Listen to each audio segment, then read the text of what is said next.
क्या आप भी तुलसी के सामने रोज अगरबत्ती लगाने की भूल करते हैं? तो कान खोलकर सुन लो, नहीं तो पूरा घर हो जाएगा बर्बाद। आज हम आपको बताएंगे तुलसी के बारे में कुछ महत्वपूर्ण बातें जो आपको भूलकर भी नहीं करनी चाहिए।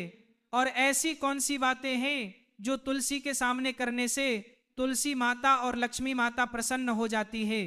तुलसी माता को जल देते समय बोलने चाहिए ये 3 शब्द जिनसे सभी मनोकामनाएं पूरी होती हैं। हम आज के प्रवचन में जानेंगे कि तुलसी माता को जल देते वक्त कौन से शब्द बोलने चाहिए।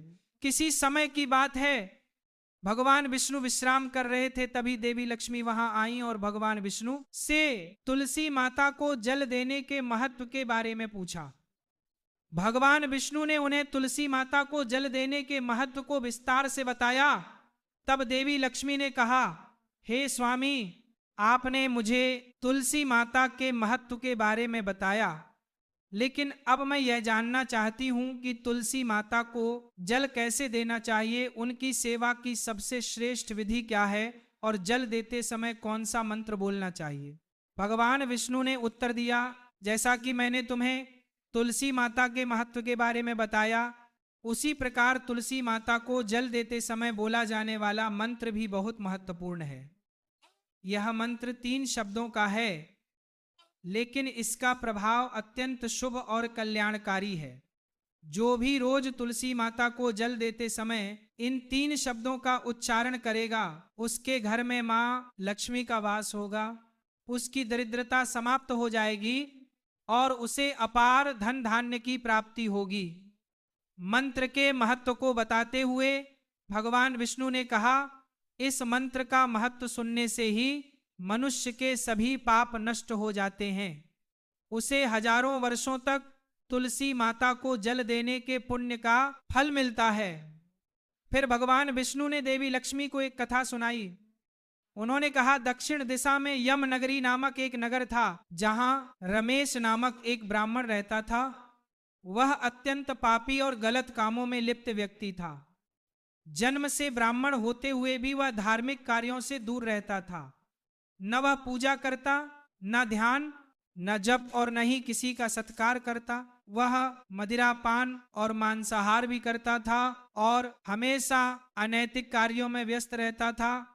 और वह ब्राह्मण दिन में खेत में काम करके पत्ते बेचकर अपनी जीविका चलाता था और रात में वेश्याओं के पास जाता था। इस प्रकार अनेक वर्षों तक अपना जीवन इसी पापपूर्ण तरीके से बिताया। फिर एक दिन वह दुर्बुद्धि ब्राह्मण पत्ते इकट्ठा करने के लिए एक जस्य की वाटिका में पहुंचा और पत्ते तोड़ने लगा। तभी एक काले सर्प ने, जो काल के रूप में वहां उपस्थित था, उसे काट लिया। उसी समय उसकी मृत्यु हो गई। उसकी मृत्यु के तुरंत बाद यमराज के दूत वहां प्रकट हुए और उसकी आत्मा को लेने के लिए आए। वे उसे यमलोक ले जाने लगे। मार्ग में वह ब्राह्मण यमदूतों के सामने रोने और विलाप करने लगा। उसने कहा, हे दूतों, मुझे कहाँ ले जा रहे हो? मुझे छोड़ दो, मेरे प्राण बचा लो। लेकिन यमदूत बोले, अरे पापी ब्राह्मण, तेरे दुष्कर्मों के कारण तुझे यह दंड मिला है। अब यमराज तुझे घोर नरक में डालेंगे। यमलोक पहुंचने पर चित्रगुप्त ने उस ब्राह्मण का पूरा लेखा जोखा प्रस्तुत किया। उन्होंने कहा, हे धर्मराज, इस ब्राह्मण ने अपने पूरे जीवन में केवल पाप किए हैं, इसने कभी कोई पुण्य कार्य नहीं किया। धर्मराज ने दूतों से कहा, हे दूतों, इस घोर पापी ब्राह्मण को नरक में डाल दो, इसे अपने कर्मों का फल भोगना होगा। यमदूत उसे ब्राह्मण को नरक में ले गए और उसे भयंकर अग्नि में धकेल दिया। वह कई वर्षों तक नरक की यातनाएं सहता रहा। इसके बाद उसे अगले जन्म में बैल के रूप में जन्म मिला। बैल का शरीर पाकर उसने भारी बोझ उठाने का कार्य किया। उसका मालिक उससे दिन रात काम करवाता था। जब उसकी शक्ति समाप्त होने लगी तो मालिक ने उसे एक लंगड़े आदमी को बेच दिया। वह लंगड़ा आदमी उस बैल का उपयोग अपने बोझ उठाने के लिए करता था। बैल ने 8 वर्षों तक उसकी सेवा की। फिर एक दिन वह बैल लंगड़े आदमी को लेकर एक ऊंचे पर्वत पर चढ़ा। अधिक परिश्रम और थकान के कारण वह बैल मूर्छित होकर गिर पड़ा और अंतिम सांसें लेने लगा। वहां खड़े लोगों को उस बैल पर दया आ गई। उन्होंने उसके मुख में पानी डालने का प्रयास किया। उसी भीड़ में एक पुण्यात्मा व्यक्ति भी था। उसने अपने पुण्य का थोड़ा भाग उस बैल को दे दिया। इसे देखकर अन्य लोगों ने भी अपने अपने पुण्य उसे देना शुरू कर दिया। उसी भीड़ में एक वेश्या भी खजी थी। सभी अपना पुण्य उस बैल को देकर उसका उद्धार करने का प्रयास कर रहे थे। यह देखकर उस वेश्या ने भी अपना पुण्य उस बैल को दे दिया। कुछ देर बाद उस बैल की मृत्यु हो गई। फिर उस स्थान पर यमदूत आए और उस बैल के शरीर से उस ब्राह्मण की आत्मा को निकालकर यमलोक ले गए। यमलोक पहुंचने पर उसे यमदेव के सामने प्रस्तुत किया गया। चित्रगुप्त ने जब उसका लेखा जोखा देखा तो वे चकित रह गए। वेश्या के द्वारा दिए गए पुण्य के कारण उसके सभी जन्मों के पाप नष्ट हो चुके थे।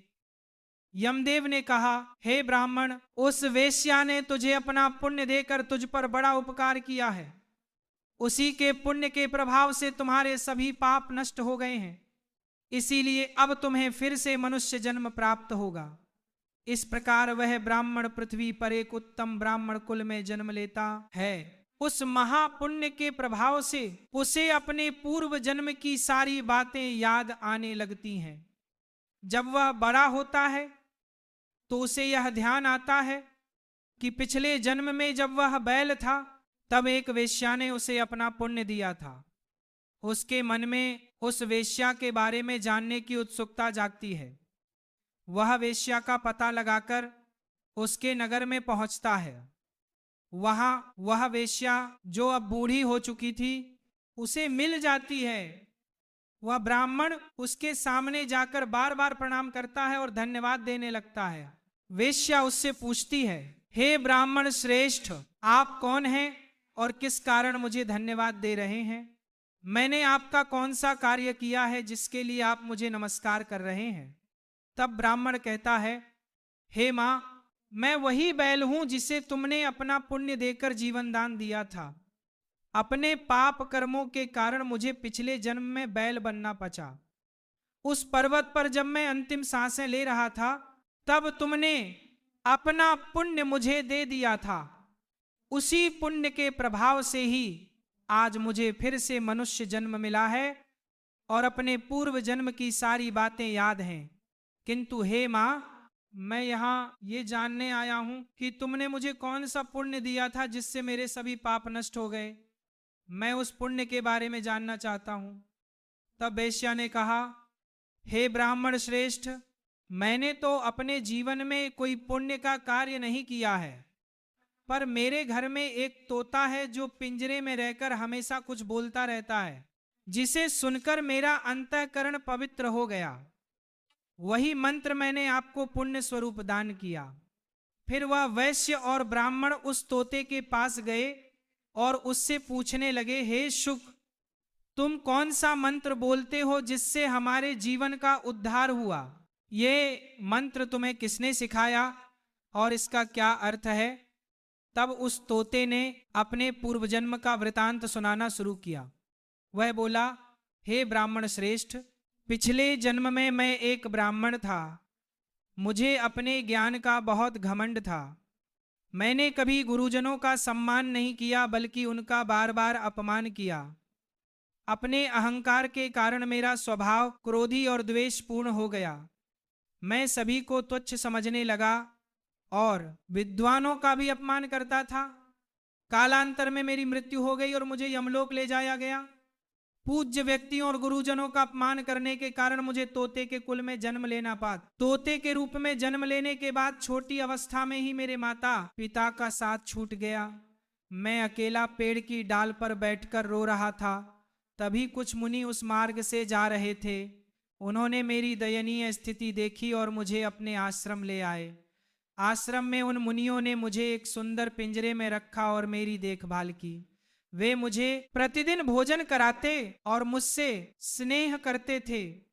उस आश्रम में वे मुनि, उनकी पत्नियां और बच्चे प्रतिदिन तुलसी के पौधे को जल अर्पित करते और एक मंत्र का जाप करते थे। उनके मुख से बार बार मंत्र सुनकर मैंने उसे याद कर लिया। तब से मैं उसी मंत्र का जप करता हूँ। इस मंत्र के प्रभाव से मेरे जीवन में सकारात्मक बदलाव आने लगे। मुझे अपने कर्मों का पश्चाताप हुआ और मेरी मृत्यु भी टल गई। मेरी आयु 100 वर्ष हो गई और इतने वर्षों तक मैं जीवित रहा। एक दिन रात के समय एक चोर उस आश्रम में आया और मुझे वहां से चुरा लिया। बाद में इस वेश्या ने उस चोर से मुझे खरीद लिया। वेश्या के घर आने के बाद भी मैं वही मंत्र बोलता रहा। इस मंत्र को सुनकर इस वेश्या का अंतःकरण पवित्र हो गया। उसने अपना पुराना जीवन छोड़कर भगवान विष्णु की भक्ति करनी शुरू कर दी। हे ब्राह्मण देव, इसी मंत्र के प्रभाव से मेरे और उस वेश्या के सभी पाप नष्ट हो गए। यही मंत्र आपको भी पाप मुक्त कर चुका है। इस प्रकार तोते ने उस ब्राह्मण और वेश्या को पूरा वृतांत सुना दिया। यह सुनकर ब्राह्मण और वेश्या दोनों बहुत प्रसन्न हुए। उन्होंने तय किया कि अब वे प्रतिदिन तुलसी मां को जल अर्पित करेंगे और उस मंत्र का जप करेंगे। कुछ समय बाद उस ब्राह्मण, वैश्या और तोते ने मंत्र के प्रभाव से दिव्य विमान में बैठकर विष्णु लोक की यात्रा की।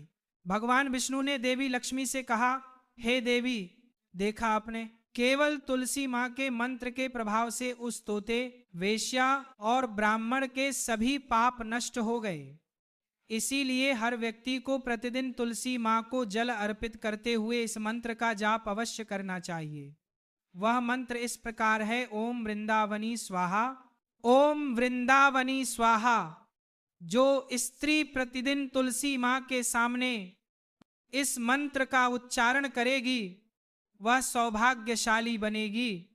जो पुरुष इसका जप करेगा उसे अक्षय धन की प्राप्ति होगी। जिस घर में प्रतिदिन तुलसी मां की पूजा होगी वहां लक्ष्मी जी का सदावास रहेगा। तुलसी मां का यह मंत्र फलदायी और सिद्धियों को प्रदान करने वाला है। स्त्रियों को स्नान के बाद बाल बांधकर मांग में सिंदूर लगाकर तुलसी मां को जल चढ़ाना चाहिए। साथ ही तुलसी मां की परिक्रमा करनी चाहिए। शाम के समय तुलसी मां के पास दीपक जलाने से घर में सुख समृद्धि आती है। भगवान विष्णु की पूजा तुलसी मां के बिना अधूरी है। तुलसी का एक पत्ता चढ़ाने से भगवान को उतनी प्रसन्नता मिलती है जितनी हजारों अमृत के घड़ों से नहलाने पर भी नहीं मिलती। जो भी व्यक्ति तुलसी मां का सम्मान करेगा और उनके इस मंत्र का जप करेगा उसे न केवल इस लोक में बल्कि परलोक में भी शुभ फल प्राप्त होगा। ऐसा फल तुलसी मां के पत्तों के दान से मिलता है। जो मृत्यु के समय अपने मुख में तुलसी के पत्तों का जल ग्रहण करता है, ऐसा व्यक्ति अपने सभी पापों से मुक्त होकर भगवान विष्णु के धाम जाता है। भगवान विष्णु कहते हैं, पूर्णिमा, अमावस्या, द्वादशी और सूर्य संक्रांति के दिन मध्याह्न काल, रात्रि और अशौच के समय तेल लगाकर बिना स्नान किए अथवा बिना हाथ पैर धोए रात्रि के वस्त्र पहनकर तुलसी के पत्ते तोड़ना महापाप होता है। श्राद्ध, व्रत, दान, प्रतिष्ठा और देव पूजा के लिए तोड़े गए तुलसी के पत्ते 3 रात तक पवित्र रहते हैं। तुलसी के पत्तों को बिना नष्ट किए उसके अग्रभाग को तोड़ना चाहिए।